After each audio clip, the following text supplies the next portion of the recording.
Hello there. In this video, I'm just going to be reviewing this recording of the song Reviewing the Situation, performed by Ron Moody, I believe is this actor, just based on the title of this video, and apparently it comes from 1968, so quite a few decades ago. And the purpose of this is just for me to gain some more insight about the context and story of this song as I learn it. So let's make sure we're right at the very beginning here. And let's see how this song goes.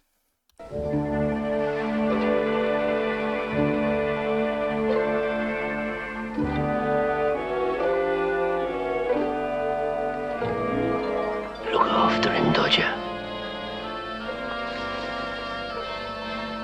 And I will look.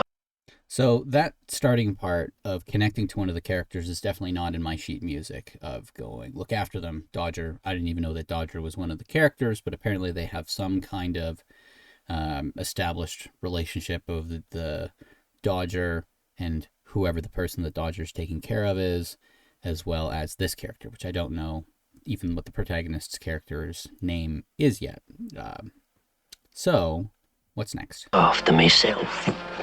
Okay, so it looks like he's he's jumping ship, as it were, of going, look after him, Dodger, because I'm going to go off and look after myself. Also not in my sheet music. This is interesting. So there's a little bit more to this of the context that he's about to run off and do something. There's no mention of an owl in the song. Man, owls are such cool animals. And I've seen some pictures online of owls without feathers, and they look pretty freaky. Definitely those feathers make them look well-rounded. Okay, anyway, enough about the owl. A man's got a heart. Okay, this is where we actually start with the lyrics of the song. And it looks like he's talking to the owl, and he's taking some hidden something or other out of the wall. Something that's secret. And because of that opening phrasing of going like, a man's got a heart, hasn't he? And I assume he's going to say joking apart, hasn't he? That maybe he's trying to excuse whatever he's about to do to the owl. Hasn't he? Joking apart. Okay, that looks like a chest. Maybe there's gold in there or something. Riches, something valuable that's stolen. Who knows? Hasn't he? And though I'd be the first one to say that I wasn't a saint. Yeah, look at that. I don't know what that is, but it looks like your archetypical treasure, like like Pirates of the Caribbean treasure, you know? Okay, so this is such a funny moment. He's making eye contact with the owl. I wonder what that must have been like for the actor to be just using the owl as a focus. I don't know if the owl is important at all to the story. My kind of vibe here is that the owl's not. It's just like how computer programmers talk to their rubber duckies, that this guy's talking to his owl, going like, look, I know I'm doing something that's kind of questionable, but hey, like, nobody's perfect.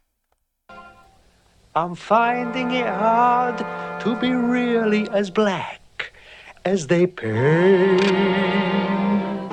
This is interesting. He almost seems more villain-like at the moment of he's going like he's clear, his actions don't match the words so much. If he's just saying like, look, I mean, I'm not a saint, but I'm not perfect either, and like, I'm not so bad after all. But he's also holding something that I assume is stolen treasure. Otherwise, why hide it like that in this kind of dark, dank looking place? I'm reviewing the situation. Can the I wonder who does that? I guess I do it. Like, I do something like it. I use my hands in funny hand wavy ways. But yeah, it's kind of interesting. I've never seen an actor do this, whatever that is. fella be a villain all his life? And it looks like it's somewhat timed with the music. Yeah, interesting. All the trials. All the trials, and he's now looking at some rope. And I assume that's giving him the idea of a noose. So being hung is something he's afraid of. Maybe because of how he got that treasure in his hands or some other reason. And tribulation. Better settle down and get myself a wife. Okay, so this is his first kind of like eureka moment of like, I know what I could do. I could get myself a wife. And maybe that's what he's doing with this money is he's fantasizing about things that he thinks he could achieve with the money. Maybe he thinks that he could support a life with a wife with that money or treasure turned into money, whatever. I don't know. What flag is that? Red, blue, white stripes? Maybe we'll find out later. And the wife would cook and sew for me and come for me and go for me and go for me and nag at me. Okay, so this is what I kind of thought based on the sheet music is that part he's going like, man, it'd be so great to have a wife, X, Y, and Z reasons. And then he's kind of like, and nag at me. The finger she would wag at me, the money she would take from and the money. He's got money. And he's like, maybe it would defeat the whole purpose of that treasure if she took my money. me, a misery she'd make from me. I think I'd better think it out again.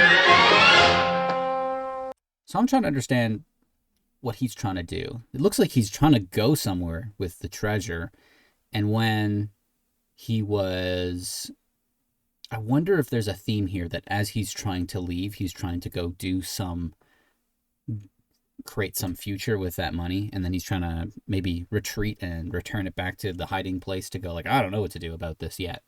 Maybe that's what this is, the kind of piece of the story that this is.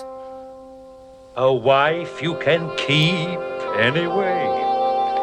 I'd rather sleep anyway. There are days. Sleep sounds good. Left without anyone in the world, and I'm starting from now. So, how to win friends and to influence people? So he's gotten to the door, and he's thinking about other people now out there in the world, and he's also looking out there in the world. I wonder if that's also tied to it of like the risk and opportunity. There's a risk of him going out there in public with that treasure chest, I assume.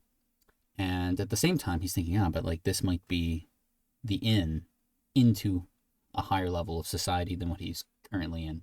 Because this looks like kind of like I don't know, like his clothes look tattered. The place that he was in almost looks like a dungeon. I assume that he's not at the top echelon of society for whenever this story takes place. So how? And he's trying to be sneaky, so that helps verify to me that it's like, well, this is not entirely on the up and up. Whatever he's doing with this treasure, I don't think he's supposed to have it. I don't think he's hiding it from the two characters at the start because he basically gave some indication of, I'm going to go help myself or something like that. I'm reviewing that situation.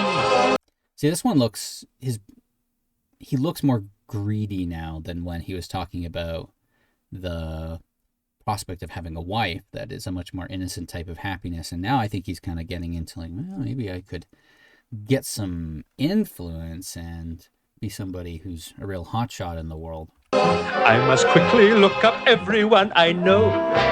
Titled people with a station who can help me make a real impressive show.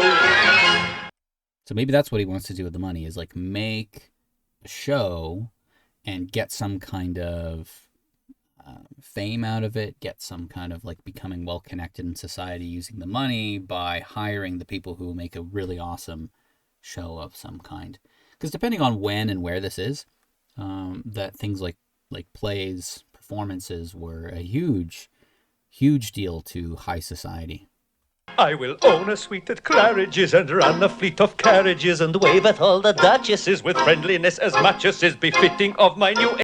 I feel like I should be able to tell where this is based on that domed building in the background, but I'm so bad at knowing famous buildings in the world. I have no idea where this is. But Europe, I assume? Estate, good morrow to you, magistrate! I think I'd better think it out again. So where shall I go? Somebody. So that was like a real retreat. As soon as he kind of went, yeah, the magistrate, right, and then runs back. And now he's kind of like, okay, but that doesn't answer the question, because it seems like the question he wants to answer is something about what should I do in the future? What should I do with this money? And that the retreat back to the house is still seeming like I have no idea. And he pauses at the door, maybe as like I'm not done thinking about this yet. Who do I know? Nobody. Okay, so that's kind of like this section where he was out on whatever this balcony deck pathway thing is, was a fantasy about becoming well connected in society. And I think he's kind of going, no, I'm just not well enough connected in the first place to have that dream ever be born out. All my dearest companions have always been villains and thieves. So at my time of life, I should start turning over new leaves. Okay. So this is again, just like the beginning of the song where he was like, I maybe still have an opportunity to be somebody good. And that he's holding the chest. The chest is still very important to him. He's practically clutching the thing. So I think that he's holding his future in his hands, and he's going, the right thing to do seems to be to move past my past. I'm Marie. To me, this is just like greed. Look at this guy. He's what a fun act this is. But yeah, it's just kind of like there's something about this is absolute fantasy land here in his head about what to do with this gold. If you're in the situation, if you want to eat, you've got to earn a bob. Is it? I should look this up later. I don't know what earning a bob is. It's kind of an unusual phrase to me. It's such a humiliation for a robber to perform an honest job. So a job I'm getting possibly. I wonder who my boss'll be. I wonder if he'll take to me what bonuses he'll make to me. I'll start at 8 and finish late at normal rate and all. But wait, I think... Okay, so there's another interesting... That's the next kind of fantasy after being well-connected socially is to go... maybe that's the whole idea with the magistrate, and then how that turns into maybe I want a job is maybe being too famous wouldn't be lying low enough under the radar, but then maybe he could get a normal job somewhere, and then he's kind of like, wait, but having a normal job in his view would suck because of the constraints on like his time and having to put in extra to maybe get bonuses. But then he just kind of realized this picture, I think, in his head of like work. And he's like, nope, I'm out. I'd better think it out. I think I'd better think it out again. So that was like a retreat where he's just, that was two ideas about the outside world that didn't work so well. So I wonder also, with the setting here, he was talking about the wife indoors, like the prospect of a wife, and then the stuff that had to do with society, which involved maybe like creating a really impressive show and getting well influenced and connected, as well as the other way of being connected to society as he covers his fantasies is to go like, maybe I should get a job. And both of those about the outside world kind of fail in his mind, and so he's gone back inside. So I don't know if there's any special symbolism to that, but anyway, I'm looking into it what I can.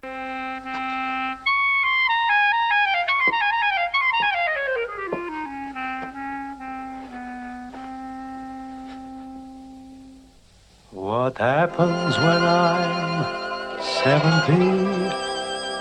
Must come a time 70.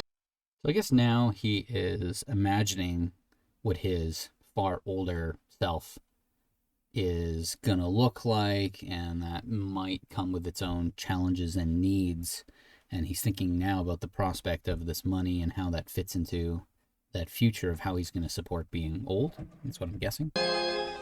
When you're old and it's cold and who cares if you live or you die.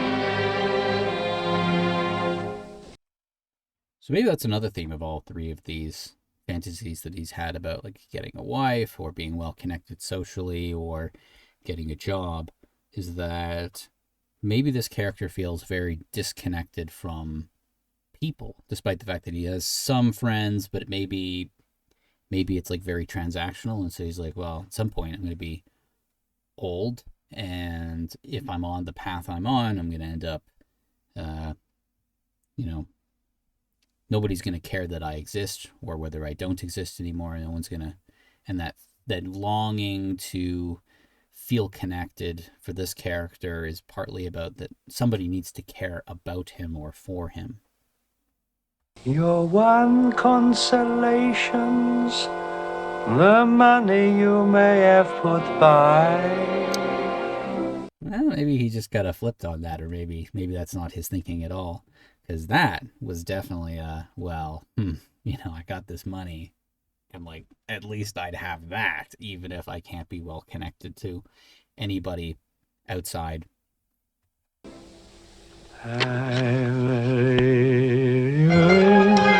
The situation, I'm a bad un, and the bad un I shall stay. Okay, this looks like commitment to the dark side of the force here. He's just like, oh yeah, I got my money and I'm going to have a great life because, even if nobody cares about me, at least the money will support something that I want. You'll be seeing no transformation, but it's wrong to be a rogue. So this is something I don't know about the story, but it still seems like there is something about the treasure where it feels like he's still making like a choice between giving the gold up to something. Like there's some part of the story I'm missing about what else he might do with the gold other than spend it. That's at least the impression I get here. Every way, I don't want nobody hurt for me or made to do the dirt for me. This rotten life is not for me. It's getting far too hot for me. There is no in between for me, but who will change the scene for me? Oh, interesting. The lyrics are a little bit different in my sheet music here as well, where it doesn't say who will change the scene for me. It says who will change the plot for me. So I wonder if there's different versions of the song. Maybe one of them that was for this play, this video, or, like what you would play in front of a live audience or something like that. I'm not really sure, but the words are definitely different there. It says plot in my sheet music, and it says scene for me. The owl's look here. It's just like, you gotta be kidding, guy. You're just giving me this like what is it called? I mean, he's like excuse making to go, yes, I'm gonna keep the money, but like I'm not such a bad person. I don't want other people to suffer or anything like that. But it seems like he's started to commit it to keeping this gold, this treasure. Don't want no one to rob for me, but who will find a job for me? I think I better think it out again. Okay, that was a simple thumb trick. Yeah. That was honestly pretty hilarious. As far as what I would say about the overall conclusion is that it seems like I agree with my original analysis that the character's very confused during the video, or during the song, sorry. But by the time I'm looking at the end of the video, he actually seems like he's quite committed to going, well, I could be better, but like, something external would have to change my story, because I'm trapped by, he tried out all these different versions of in his mind of having a better life, and they're, as far as he can understand, these dead ends that are too risky or whatever he won't accept. So yeah, anyway, I think that helps with some of the context for me understanding this song, is to see this character in front of the camera going through the thought process of going, like, I didn't even know there was gold when I first read the story, and that he's apparently just like struggling to decide what to do with this gold. Anyway, hopefully you enjoyed that very informal, off the cuff analysis, but yeah, enjoy the rest of your day.